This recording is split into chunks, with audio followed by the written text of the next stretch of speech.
Anyway, yep. Okay, well, Lonnie, it looks like you've given up your spot to Vernon.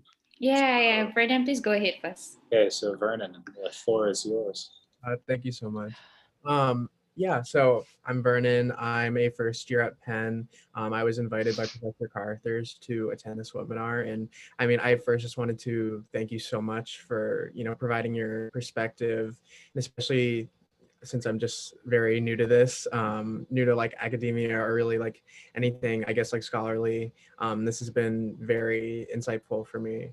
I guess I wanted to ask, and this isn't exactly on, you know, the exact theme of like indigeneity and the future of Southeast Asia studies, but since you've done a lot of work with the Lumad, I wanted to know, I guess, about your perspective of that, because soon I'm going to be starting to work with an advocacy network called the Liang Network that Mm. I work with them, and so I wanted to know like, and I guess I'm just gonna leave this kind of open ended so you can answer any way you want. I wanted to know like, what should I know about Lumad or just like anyone and like the Lumad experience and you know what what matters most are most like urgent to them, and in your experience like what are like the most important things you've discovered like through working with them. That would take a whole semester to actually convey that information. There are a lot of serious issues that indigenous peoples in the Philippines face, including the Lumad.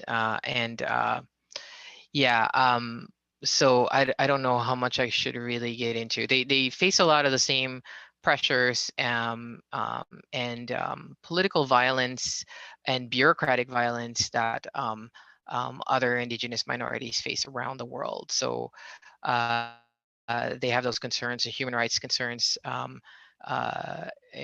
their particular, there's so many cultural and political specificities that it would really be hard to get into. But let me just say this: since you mentioned Liang, are have you been involved with them a long time? Okay.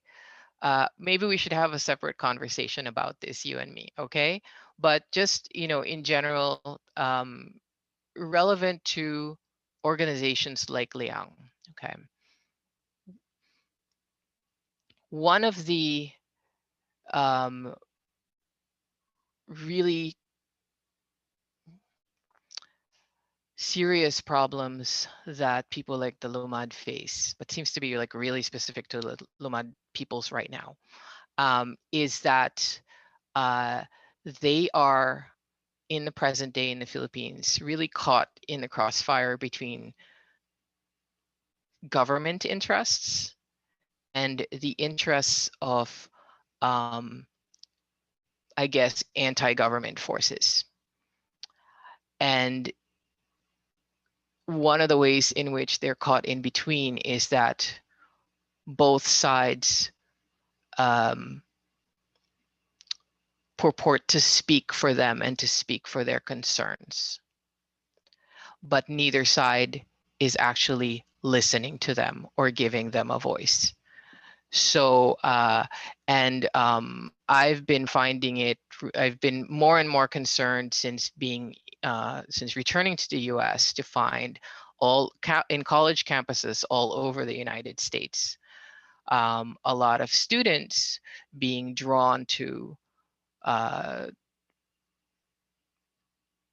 the purported advocacy of groups like Liang for the problems of indigenous peoples and purporting to speak for them. But if you examine a lot of the rhetoric that they use, it's very kind of generic and never specific to any particular group. And so anyway, I should just leave it at that. But I would really kind of caution anyone against buying into the ideology of any party that purports to speak for other people, and without giving them, the sort of priority in terms of voice. Any party that says they have all the answers and that they're the only ones who can save this particular population or that particular population, or that they're the only ones who can save them, I would really run very far in the opposite direction. Okay, so That sounds like an email you should shoot Professor Paredes. And, yes, please do. I mean, I'll yeah. let you on there. Yeah. Yep. Thank you for that exchange. And we're coming up on our time boundary here, but Wani, there's time for another question if you'd like to ask yours, and then we'll just say a quick closing Right. remark. I guess I'll be really quick about this, but thank you so much for your time and very insightful comments. I've really learned a lot, and I'm sure others have also. So I guess one of the things I've struggled with always is the idea of decolonizing Southeast Asian studies, which you outlined throughout your conversation and also at the last part. And I think what I struggle with is also like, how do we transcend coloniality without focusing so much on Western domination, as you also kind of alluded to toward the end. And even in your responses, like, in reorienting or changing the kinds of questions we ask about colonialism. So I guess my question also comes about because, we look at the entanglements of colonialism with the history of Southeast Asia, but at the same time, when we try to move away from this, making colonialism as a reference point, to decenter colonialism, there's also a tendency to kind of also romanticize Southeast Asian histories. So it kind of made me wonder, if we can, of course, whether we can ever have like autonomous history, maybe not, but also like how do we mediate these tensions? And I was wondering whether you can speak more about that. Thank you. Just a simple question, right? Yeah. Yeah. Well, okay. Let me address that from Philippine studies. Okay. So one huge problem in terms of Philippine studies is the fact that there is Philippine studies, and a lot of people get caught up in it, and they basically become very insular as scholars, and no pun intended, right? But that's usually the same with that's similar for other kind of country studies groups, but it seems to be really, really a really significant problem for Philippine studies, that you get so caught up in it, and it's kind of like nothing else outside the boundaries of the Philippines matters.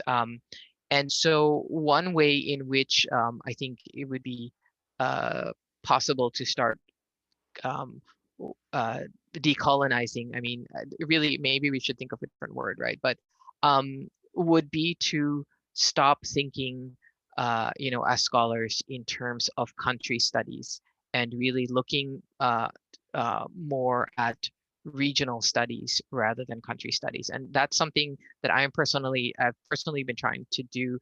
That's why when I talk about myself, I'd say, look, I'm a Southeast Asianist who studies the Philippines, rather than I'm in Philippine studies. I still participate in all of the Philippine studies stuff, but I, try not to get caught up in all the little, dramas that happen inside it, where people are constantly trying to position themselves, in terms of political power within Philippine studies as a subdiscipline.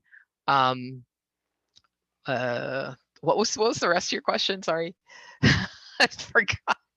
No, I guess I kind of was just wondering about how do you mediate the tensions between like, especially in terms of like thinking about reference points, like on the one hand, you have like people who center too much on colonialism, and on the other, you remove colonialism, but then people tend to also kind of romanticize the histories of Southeast Asia.